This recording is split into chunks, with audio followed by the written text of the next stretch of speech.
Oke, Bismillahirrahmanirrahim. Assalamualaikum warahmatullahi wabarakatuh. So today we are from the ninth group in APS or Alternatif Penyelesaian Sengketa by Ibu Erik. And so today we're gonna talking about mediator. And our group is the member. There is me, Dodi Alfayed, and the second is Ilmi Nurul Hikmah. So the first time we're gonna talking about definition mediator by Ilmi. Okay, well, I will explain about the definition of mediators. So here the definition of mediator in the Supreme Court Regulation Number 1 of 208 concerning mediation procedures in court article first paragraph 6 states a mediator is a neutral party who assists the parties in the negotiation process to seek various possible dispute resolutions without using a way to decide or force a settlement. Jadi maksudnya di sini bahwa mediator itu berdasarkan Perma nomor Perma Agung, Perma Mahkamah Agung netral yang membantu para pihak dalam proses perundingan guna mencari berbagai Sorry kemungkinan Ilmi, your penyelesaian sengketa voice is tanpa menggunakan cara memutus atau memaksakan sebuah penyelesaian. Jadi mediator yang dimaksud di sini dalam Perma ini adalah mediator yang bertugas dalam pengadilan. Mediator yang bertugas pada pengadilan dapat saja berasal dari hakim pengadilan atau dari mediator luar pengadilan. Hakim mediator adalah hakim yang menjalankan tugas mediasi atas penunjukan ketua majelis dan mendapat surat keputusan atau SK dari ketua pengadilan. Kemudian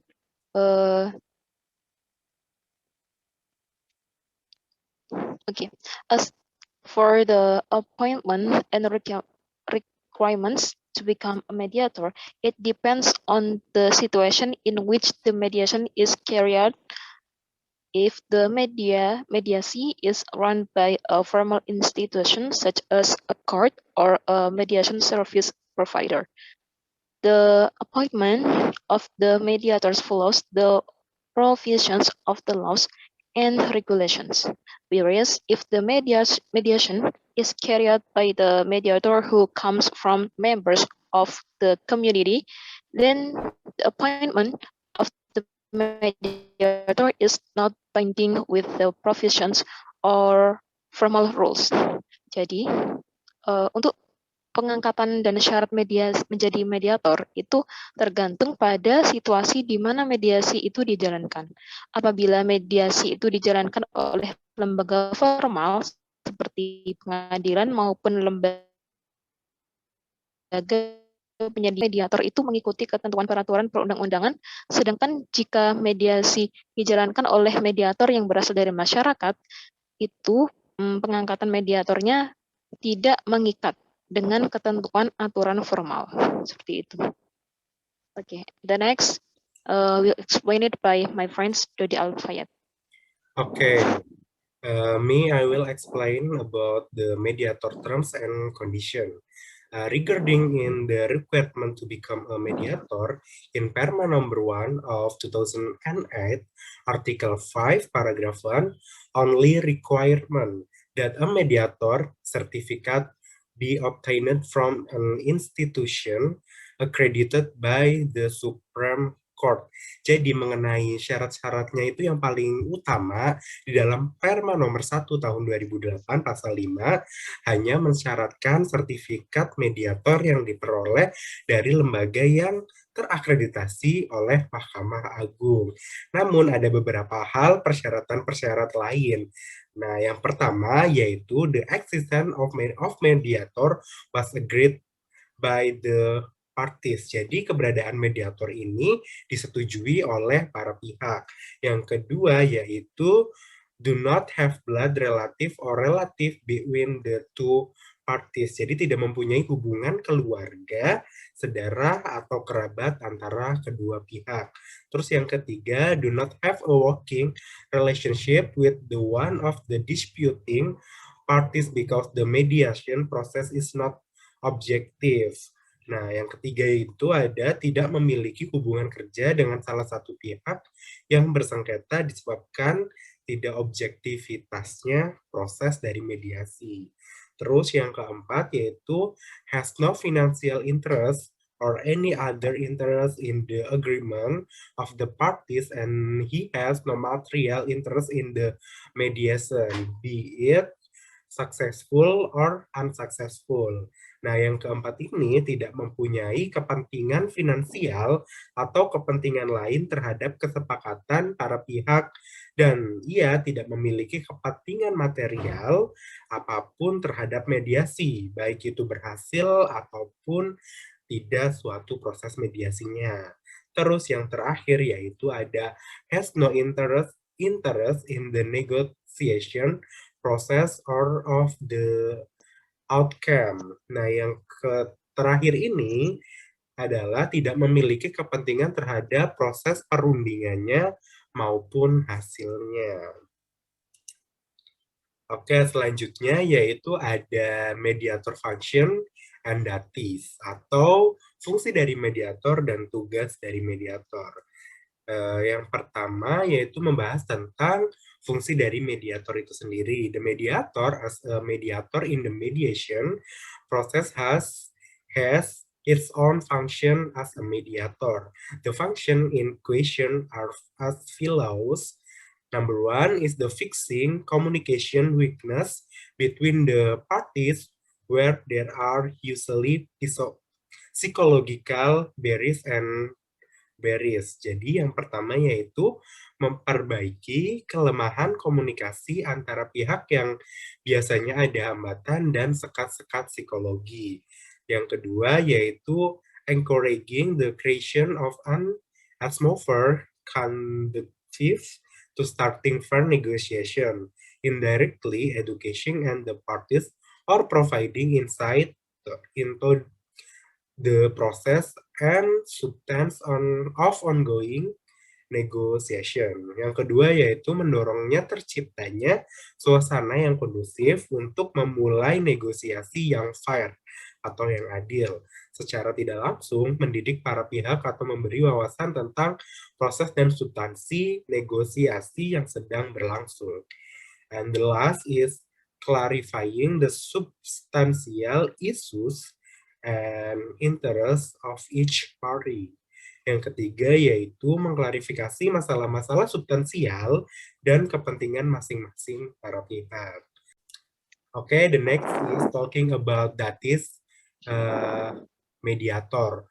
So, tugas dari mediator ini sudah diatur dalam Perma nomor 1 tahun 2008 dalam pasal 15. Yang pertama yaitu obligate to prepare or propose mediation meeting schedule for the parties to be discussed and agreed upon. Jadi mediator ini wajib mempersiapkan usulan jadwal pertemuan mediasi kepada para pihak untuk dibahas dan disepakati.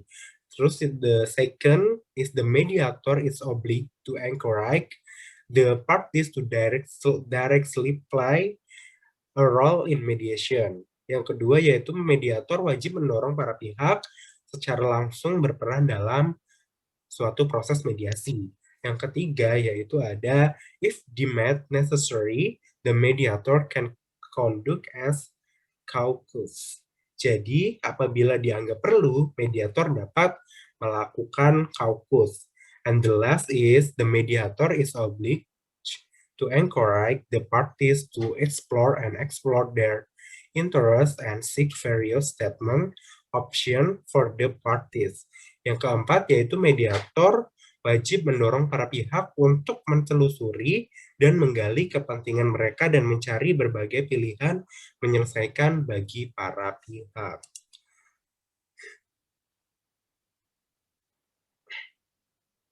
Oke, selanjutnya kita akan membahas mengenai mediator authority. The first is control the process and define ground rules. The mediator has the authority to control the mediation process from beginning to end. Jadi, mediator ini juga memiliki kewenangan atau bertugas untuk mengontrol suatu proses dari mediasi itu sendiri dari awal sampai akhir. Yang kedua yaitu maintenance structure and momentum in negotiation. The essence of mediation lies in negotiation, where the parties are given the opportunity to hold talks and bargain in resolving dispute. And the last is the process where mediation is no longer productive. In the mediation process, it is often found that parties find it difficult to discuss openly. Jadi mediator juga dapat berwenang untuk mengakhiri suatu proses mediasi ini apabila ditemukan sesuatu hal yang sulit.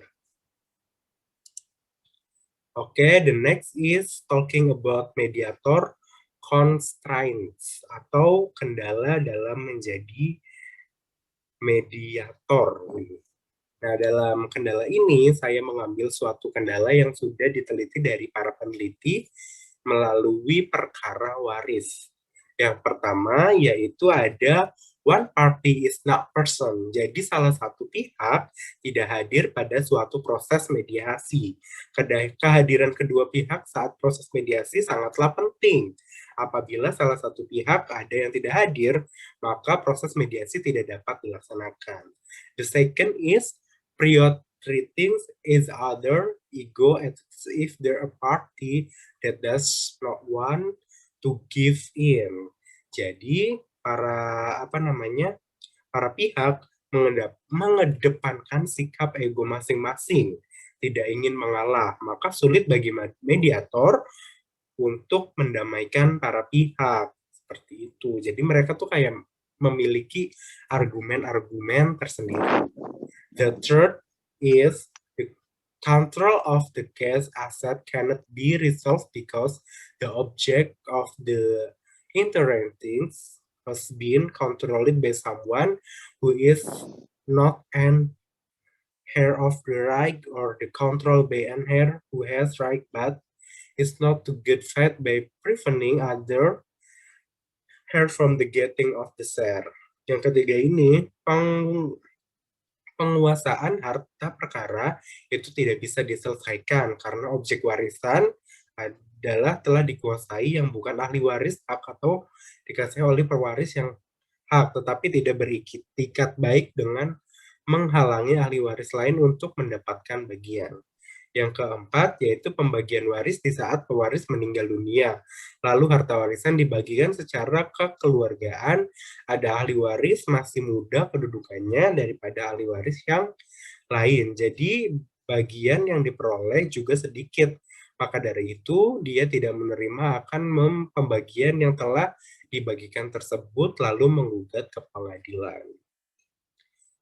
Nah, terus langsung ke nomor 6. Keahlian mediator masih rendahnya kualitas hakim yang menjalankan fungsi mediator dan masih banyak hakim terutama di pengadilan yang berada di pelosok desa yang belum mendapatkan kesempatan mengikuti pelatihan sertifikasi mediator oleh lembaga terakreditasi dari Mahkamah Agung dan sebagainya. You can read it right. Okay, the next part is talking about typology of mediator by Ilmiani Nurul Hikmah. So Ilmi, please, this your time. Okay, the next is typology of mediators. Di sini ada 4 typology. The first typology is social mediator or social network mediator. The mediator plays a role in a dispute on the basis of a social relationship between the mediator and the parties concerned. Mediators in this typology, are part of an existing or ongoing social relationship or relationship. Jadi intinya tipologi yang pertama adalah mediator sosial. Jadi mediator itu berperan dalam sebuah sengketa atas dasar adanya hubungan sosial antara mediator dan para pihak yang bersangkutan. Mediator dalam topologi ini sebagai bagian sebuah jalinan atau hubungan sosial yang ada atau yang tengah berlangsung, seperti itu. And the next typology is authoritative mediator. Mediators seek to assist the parties concerned to resolve differences between them and have a strong or influential position so that they have the potential or capacity to influence the final outcome of a mediation process. Jadi intinya tipologi yang kedua adalah mediator otoritatif.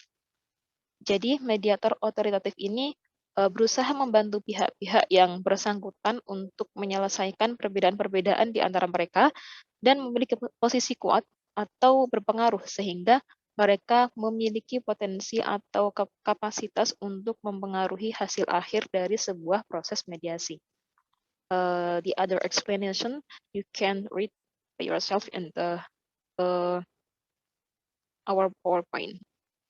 Okay, and the next typology is independent mediator. An independent mediator is a mediator who maintains a good distance between the parties and the problems that the parties are currently facing. Jadi intinya tipologi mediator yang ketiga adalah mediator mandiri. Mediator mandiri adalah mediator yang menjaga jarak baik antara pihak maupun dengan persoalan yang tengah dihadapi oleh para pihak. Mediator tipologi ini lebih banyak ditemukan dalam masyarakat atau budaya yang telah mengembangkan tradisi kemandirian dan menghasilkan mediator-mediator profesional. Intinya seperti itu ya teman-teman. Kemudian the next method is about mediator skills atau keterampilan mediator. Di sini keterampilan mediator itu ada 4. Okay. There are about 4 skills of mediator that belongs to mediator. The first is skills to organize mediation. Jadi keterampilan mengorganisasikan mediasi. Jadi di sini maksudnya adalah mediator harus memiliki kemampuan untuk mengorganisasikan atau mengatur jalannya mediasi atau proses mediasi sehingga proses mediasi itu dapat berjalan dengan baik. Kemudian the second mediator skills is conferring skills. Keterampilan berunding atau keterampilan bernegosiasi. Mediasi adalah perundingan, maka seorang mediator itu yang baik harus memiliki keterampilan untuk berunding atau bernegosiasi. Keterampilan berunding mediator itu mencakup kemampuan untuk memimpin dan mengarahkan setiap pertemuan mediasi sesuai dengan jadwal atau agenda. Kemampuan memimpin pertemuan mencakup menentukan dan mengatur lalu lintas pembicaraan dan kapan mengadakan kaukus dengan salah satu pihak dari para pihak yang bersengketa seperti itu. And the third mediator skills is negotiation facilitation skills. Keterampilan memfasilitasi perundingan atau negosiasi. Keterampilan memfasilitasi perundingan mencakup beberapa kemampuan. Di sini ada 3. Pertama itu adalah kemampuan merubah posisi para pihak menjadi permasalahan yang harus dibahas. And the second, kemampuan mengatasi emosi para pihak. And the third is kemampuan mengatasi jalan buntu atau mencari jalan keluar. Okay, the last for the mediator skills adalah keterampilan berkomunikasi or communication skills. Jadi, what is the meaning of communication skills here is mencakup beberapa keterampilan. Jadi di sini keterampilan berkomunikasi itu ada banyak. Di antaranya adalah keterampilan komunikasi verbal maupun non-verbal, kemudian mendengar secara efektif, kemudian membingkai ulang, kemampuan bertanya, mengulang pertanyaan, dan menyimpulkan atau membuat catatan. memberikan empati, dan membuat rasa humor. Seperti itu. Okay, for the next matter is about the codes of ethics of mediators atau kode etik mediator.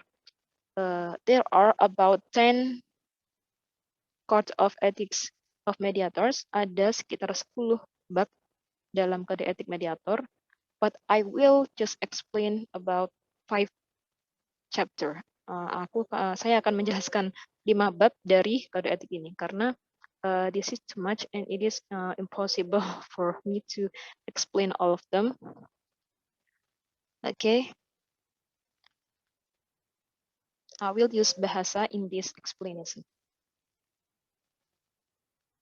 Okay, bab 1 itu tentang ketentuan umum. Dalam bab 1 ini ada 3 pasal. Yang pertama